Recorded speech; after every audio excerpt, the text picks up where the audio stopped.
Time, gentlemen, please.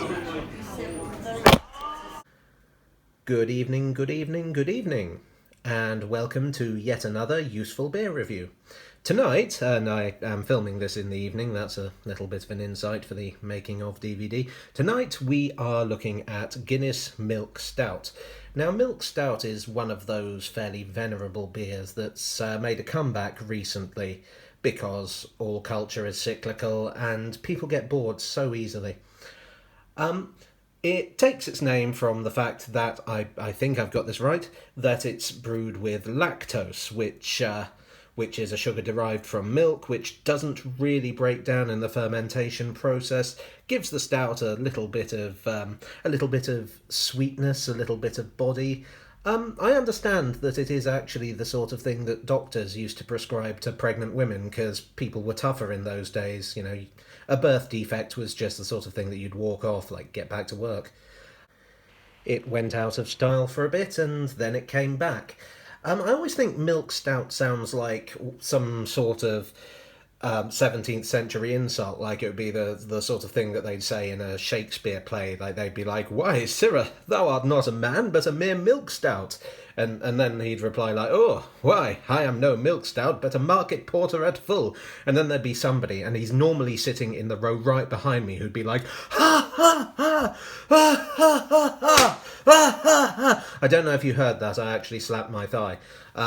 Yeah, they'll laugh uproariously just to show that they got this joke that is 400 years old and they are so much cleverer than all those other people who didn't laugh at the joke. I hate that guy so much. This is why I never go to see A Midsummer Night's Dream. It's been ruined for me, frankly. So anyway, Guinness Milk Stout. Just going to look at the label. Yeah, it's full-bodied and creamy, with aromas of roasted malt, milk, chocolate, and coffee, with a subtle sweetness from milk sugar. So, at least half of that is what I've already told you. Filler. Right, let's pour this out.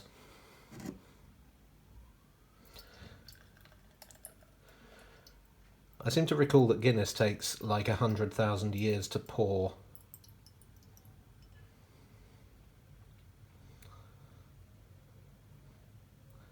Still pouring. Still pouring. Still pouring. Might want to talk among yourselves for a bit. Still pouring.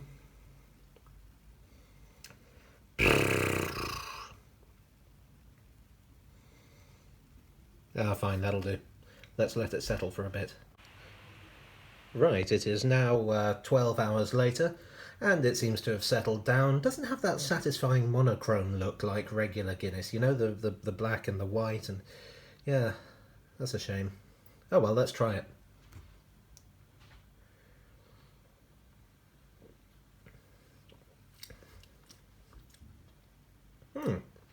Yeah.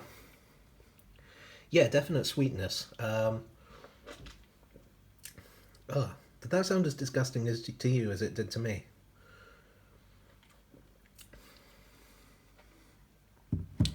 Yeah, there's a sort of a kind of a slightly molasses taste. I'm getting a bit of a hint of chicory, almost.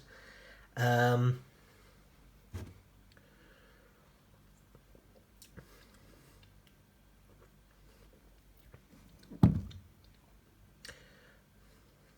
yeah, I mean it's not quite as sweet as I was expecting. I've had some milk stouts that were like sweetness was the overwhelming thing. This one is it's kind of a little bit kind of bitter. I'm trying not to repeat too much of what it said on the label. To be honest, I'm not getting the chocolate or really the coffee, but yeah, that's not bad. That's a nice little break from the norm. If you are the sort of person who drinks a lot of Guinness, um, just don't drink it at the Globe because you'll cause the guy next to you at the bar to erupt in paroxysms of laughter. That callback didn't work quite as well as I hoped. be more funny in future.